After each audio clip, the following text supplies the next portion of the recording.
Mesdames et messieurs, votre rendez-vous avec l'actualité sur LCF au sommaire de cette édition. Tournée nationale de sensibilisation autour du Fonds national de la finance inclusive.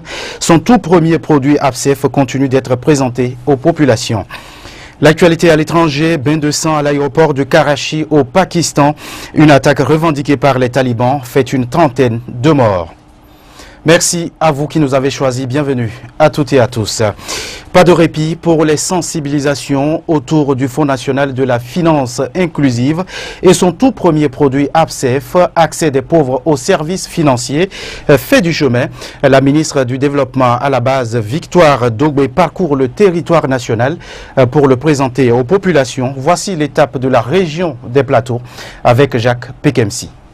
La délégation du FNFI de plein pied dans le berceau du peuple élevé. Ici, c'est également dans la ferveur que la population a accueilli le premier bébé du FNFI, accès des pauvres aux services financiers, APSEF, qui est venu comme un sauveur soulager les peines des populations les plus défavorisées. La délégation a insisté ici sur la nécessité de se regrouper en association. Une fois regroupés, il faut s'inscrire auprès des microfinances sélectionnées. Les femmes revendeuses de fruits ont reçu la visite de la délégation. Conseils et explications également ici.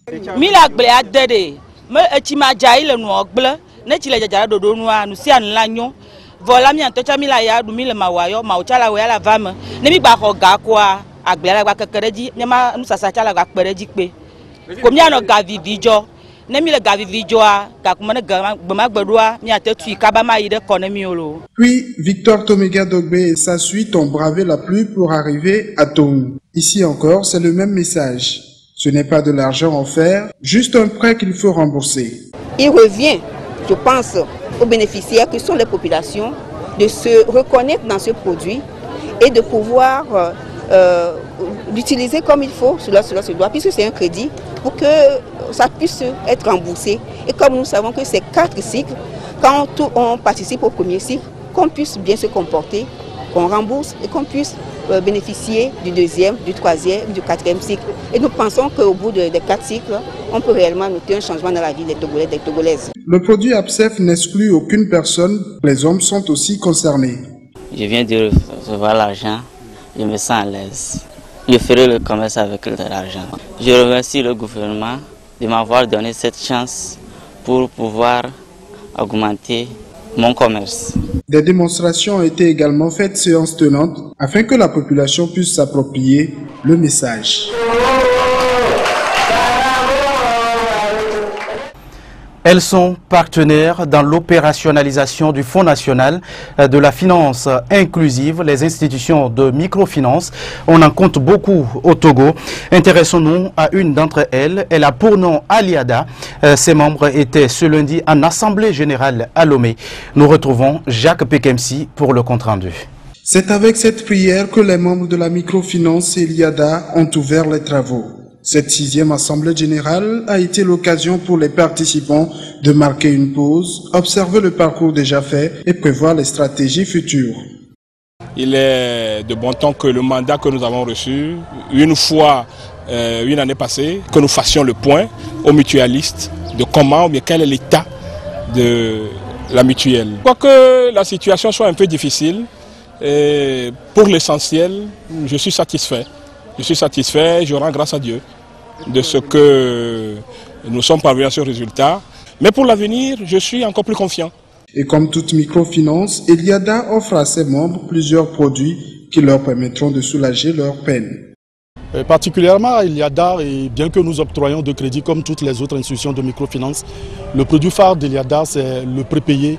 Et tout simplement, ça veut dire que vous n'avez rien, vous venez à Eliada, on vous donne de l'argent, soit pour financer vos activités ou soit pour démarrer quelque chose. Eliada a doublement et durement ressenti l'incendie du grand marché, puisque vu notre évolution et le rapport que nous avons présenté, ça veut dire que ça a eu un impact négatif sur nos activités. Des produits qui visiblement ont eu des effets positifs pour ceux qui y ont cru. Microfinance Eliada, ça m'a apporté beaucoup de choses. J'ai réalisé ce que j'ai imaginé. Avant, je vends au marché, je vends des petits trucs, mais j'ai complété. Eliada m'a beaucoup aidé à évoluer. La microfinance Eliada compte à ce jour près de 4000 membres. Le nouveau défi est de ratisser l'âge afin que les prestations offertes touchent un grand nombre. La Convention des femmes pour unir aux côtés des groupements de femmes du village d'Enfoin dans la préfecture de Vaud. La CFU y est allée dimanche leur offrir 4 tonnes d'engrais chimiques. Objectif, permettre à ces femmes d'améliorer leur production agricole cette année. Reportage Cassandra Anaouli. C'est par des champs et danses que la population de la localité d'Enfoin, village situé à 67 km de la ville de Lomé, a accueilli la forte délégation de la Convention des femmes pour unir. Infatigables, ces femmes multiplient des actions humanitaires à l'endroit des populations démunies. Elles ont une fois encore répondu à l'appel du groupement agricole du milieu qui a exprimé un besoin en engrais chimiques, chose faite ce dimanche. Le parti uni à travers la CFU a satisfait les demandes des femmes en les dotant d'environ 4 tonnes d'engrais. La Convention des femmes pour unir a décidé de venir ce soir en Enfoin parce que, comme vous le savez, la campagne agricole a commencé et les femmes, les groupements féminins avaient besoin d'engrais en fait pour pouvoir améliorer leur culture. Nos mamans, ce sont elles qui soutiennent l'agriculture dans nos régions. Et aujourd'hui, nous sommes venus à leur appui. N'eût été les efforts que les femmes de Convention Unir ont apportés et surtout nous soutient aussi pour pouvoir faire avancer l'agriculture dans nos milieux. C'est en mars que ces femmes sont sorties pour exprimer leur gratitude à l'endroit de leurs bienfaiteurs. Un geste de cœur qui vient à point nommé pour les accompagner en ces débuts de campagne agricole, ce qui va permettre d'améliorer leur productivité agricole.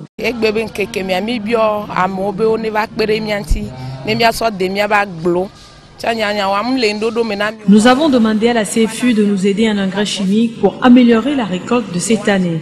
Notre demande a été satisfaite. Nous sommes très reconnaissantes.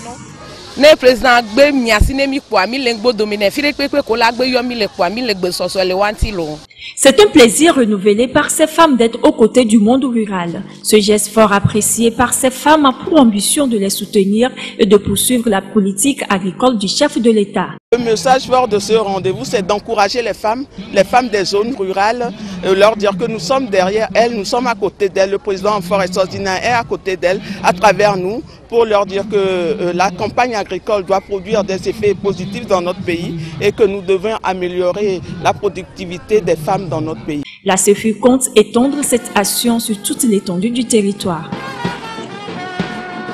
L'actualité à l'étranger, les autorités pakistanaises affirment avoir repris le contrôle de la situation à Karachi. L'aéroport de la capitale économique du pays a été dimanche la cible d'une attaque revendiquée par les talibans. Plusieurs heures d'affrontements entre des groupes armés et les forces pakistanaises. Bilan, une trentaine de morts. L'armée sécurise encore les lieux. L'attaque a duré près de 12 heures. Dimanche dans la soirée, le plus grand aéroport du Pakistan est pris d'assaut par une dizaine d'hommes armés. Chargés d'explosifs, ils pénètrent dans le bâtiment par 2 entrées différentes. L'un d'eux fait exploser sa ceinture alors qu'il est touché par des tirs. Aucun avion de l'aéroport n'a été endommagé. Tout s'est déroulé dans le terminal des cargos. Les terroristes ont mis le feu au bâtiment. Rien ne semblait arrêter les rebelles. Des tirs nourris ont repris ce matin à l'aube à l'aéroport de Karachi, alors que les forces pakistanaises pensaient en avoir fini. Nos forces ont fait un travail formidable. Elles ont rapidement contrôlé la situation. Notre armée, les Rangers et la police ont pris les choses en main et ont tué tous les terroristes impliqués. Des renforts ont été envoyés et dans le milieu de la matinée, les autorités ont pu annoncer officiellement avoir repris le contrôle. Au moins 28 personnes ont été tuées, les 10 assaillants, 2 civils et des vigiles de l'aéroport. L'attaque a rapidement été revendiquée par les talibans, une action pour venger la mort de Hakimullah Messoud, ancien chef du mouvement, tué par un tir de drone américain en novembre dernier. Cette attaque intervient alors que les pourparlers entre gouvernement et talibans ont encore tourné court. Les vols à l'aéroport de Karachi pourraient reprendre dans la journée.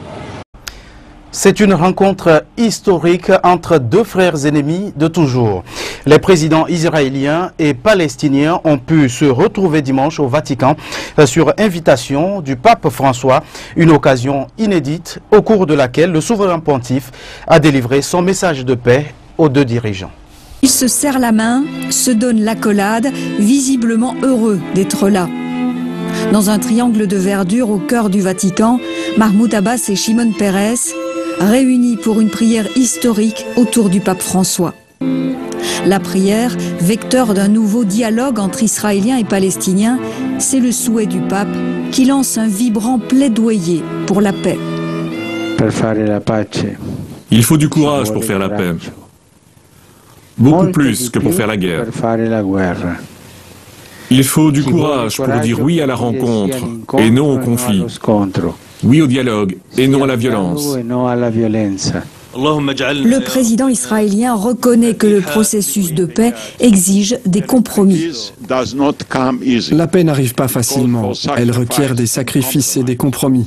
Sans la paix, nous ne sommes pas complets. Nous devons accomplir cette mission d'humanité. Le président palestinien, lui, tient un discours plus politique. Ô Seigneur, apporte une paix juste et globale dans notre pays et la région, afin que notre peuple et les peuples du Moyen-Orient et du monde entier bénéficient des fruits de la paix, de la stabilité et de la coexistence. Les trois hommes plantent ensuite un olivier pour conclure la rencontre. Officiellement, le Vatican n'en attend rien de concret, mais espère sans doute qu'elle permettra de relancer les efforts de paix dans l'impasse depuis plusieurs semaines. En France, la fracture semble être consommée au Front National. Le président d'honneur du parti, Jean-Marie Le Pen, est au centre d'une nouvelle polémique. Ses récentes déclarations sont qualifiées de faute politique par l'actuelle présidente, Marine Le Pen. L'affaire suscite beaucoup de réactions au sein du parti. C'est la première fois que père et fille règlent leur compte en public. Ce matin, Jean-Marie Le Pen répond à Marine Le Pen. S'il y a faute politique, dit-il, c'est elle et son entourage qui l'ont commise. Vous voulez peut-être ressembler aux autres partis politiques. Si c'était le cas, le vœu d'un certain nombre de dirigeants du Front National, ils ont réussi. Cela étant, moi je crois que c'est eux qui ont fait une faute politique, pas moi. Ce week-end, de nombreux élus du FN ont ouvertement appelé Jean-Marie Le Pen à prendre sa retraite politique, comme Gilbert Collard ou encore Louis Alliot. Mais ce matin, les cadres du parti tentent plutôt d'éteindre la polémique. Je pense qu'on peut avoir des désaccords dans une famille politique, même assez virulents, on peut en parler, on n'est pas obligé d'exclure tout le monde non plus. Il faut aussi être réaliste, mais je pense que Marine Le Pen a eu le mérite de clarifier les choses, de poser les choses. Mais qu'en pensent les sympathisants et les électeurs du FN? Sur le Vieux-Port à Marseille, tous semblent être d'accord. Monsieur Le Pen, il a 84 ans ou 85 ans. J'estime qu'il y en a assez, mais bon, il y a des jeunes derrière qui peuvent mieux faire, quoi, hein, voilà. Je pense que maintenant, il faut qu'il se taise.